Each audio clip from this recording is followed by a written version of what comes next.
Mga kapuso, sa Toronto, Canada ang pinasaya ng Sparkle Stars.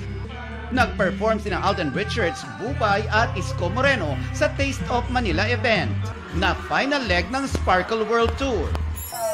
Dito rin na-meet ni Yorme ang Prime Minister ng Canada na si Justin Trudeau. Bukod sa World Tour, abala din si Alden sa shoot ng Hello Love Again sa Canada. Pero kapag break sa taping, may masayang bonding siya with co-stars Catherine Bernardo and Joros Gamboa. Gym buddies din ang tatlo.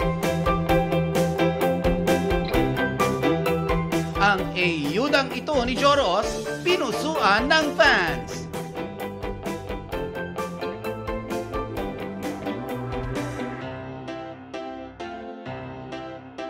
Mga kapuso, maging updated sa showbiz happenings anumang oras. Mag-subscribe sa GMA Integrated News sa YouTube. At para sa mga kapuso abroad, bisitahin ang GMA Pinoy TV at www.gmanews.tv.